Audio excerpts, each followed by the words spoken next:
I'm back. So this is another Let's Draw. We're doing a cute portrait. This is actually kind of like an illustrative portrait. But yeah, I'm back in the video. I just kind of took a break with the last couple of videos. I'm redoing this one because I kind of feel like I missed talking over the videos. I kind of missed it, and I feel like the videos would benefit from it. So I figure I would redo the last couple videos.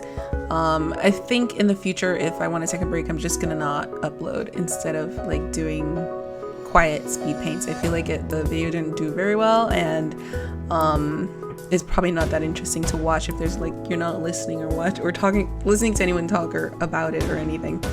And on top of that, the last two pieces were some of my favorite pieces, so there's some stuff I wanted to share about it and at least share my experience and how I felt while doing it. So that being said, let's jump into this one. Looking at the sketch coming together, the sketch came together so well. Like, I used a bunch of references from Pinterest for this. For example, the braids. I used one particular reference for the braids, and I kind of put it in the pose that I wanted it. And oh my gosh, I think the braids are like my favorite part. Although I love a lot of aspects of this piece. In fact, there's not much on this piece that I didn't like. If I wanted to nitpick, I could, but for the most part, I really loved this piece. The color scheme was so good. Like, I used another different reference for the skin. I wanted her skin to look like it was glowing and like have orangey shadows, very saturated shadows, and it came out exactly as I wanted. I almost forgot about her makeup, but I did remember to add it in the end, thankfully. Also, I was painting this on both Paint Tool SAI and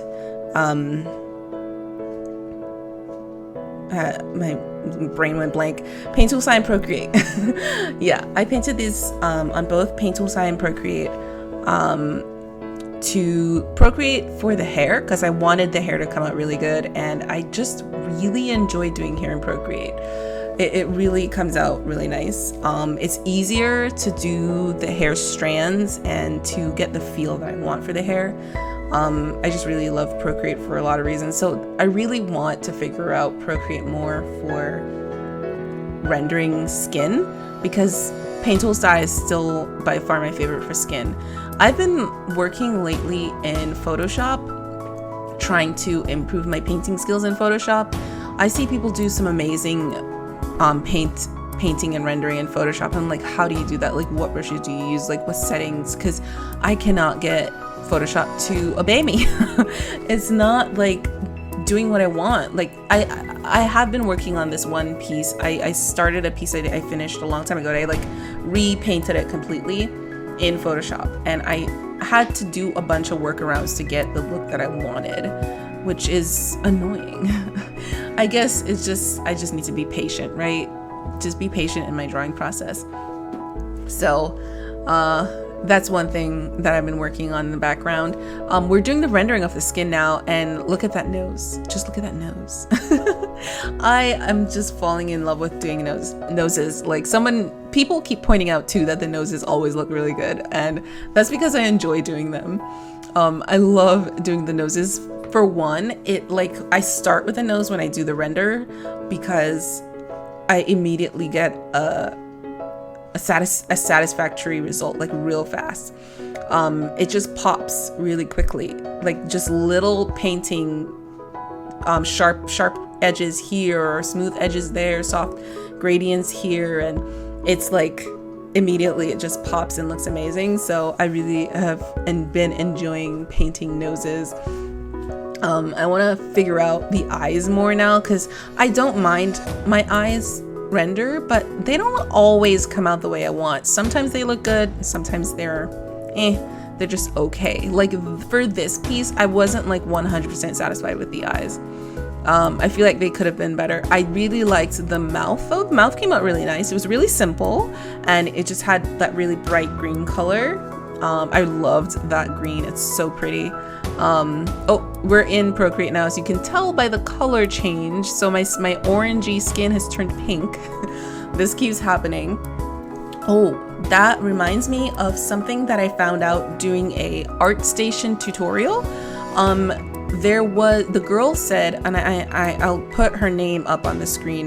Hopefully I remember to do that. This girl said that there's a setting in Procreate that makes the colors much more saturated than on other devices, than it should be at all. It's called display something. It's called this. And it's in Procreate. So you're supposed to change the setting of your canvas to sRGB.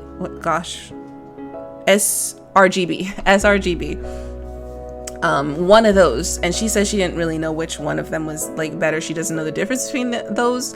So I might do some experimenting and see like which of those are better, or create a different result, because once you make that setting for your canvas, you can't change it.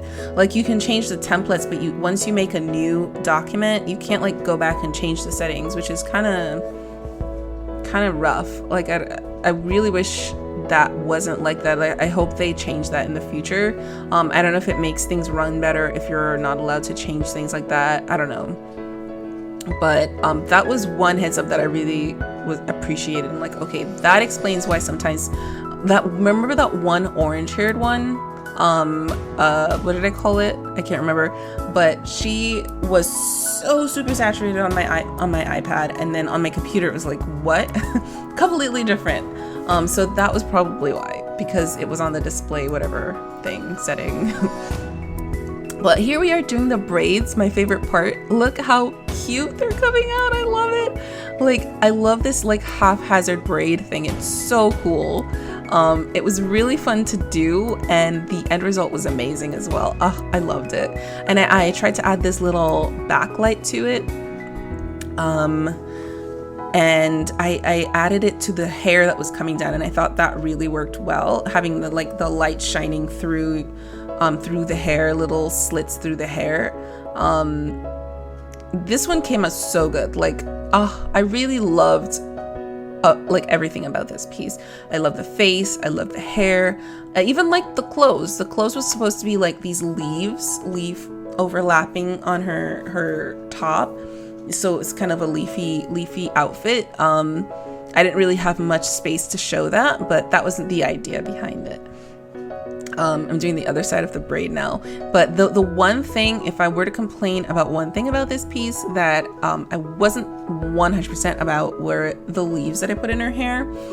Somehow they just felt out of place. They didn't feel like they melded into the piece enough. They didn't like fit enough. And obviously I just drew them on top, so I didn't integrate them into the piece enough, and I'm not sure what I could have done to do that. Maybe some hue shifts in Photoshop may have done the trick.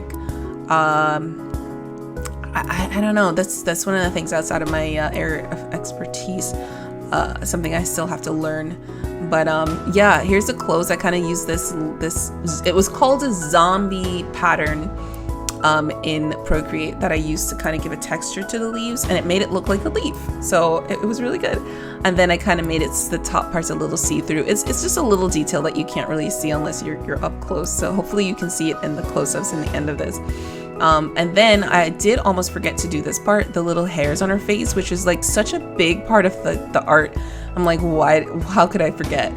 So I'm really glad I didn't forget in the end, and I ended up adding it in because it adds so much character. It adds so much character to her face. It's really, really good. I loved it. In fact, that was my favorite part of the hairstyle. I got that from a Pinterest reference as well. I think it was a part of the same reference that had the braids. But I loved those random hairs on her face. I thought that was so cute. But yeah, here I am trying to integrate it into the hair, into the leaves, into the piece more. I did my best. I think it came out okay, but I think it was probably the weakest part of the whole piece. They just didn't fit very well. They look too inorganic. I think one of the reasons they were inorganic is because I just copy pasted the same asset over and over. So that kind of made that happen. And then finally are the little marks on her face. And here are the close-ups. But yes, this was one of my favorites by far. I loved how this came out. I love every aspect of it, like I said, and I hope you do too. If you do, please leave a comment down below and let me know what you think. Hopefully I can see you in the next one.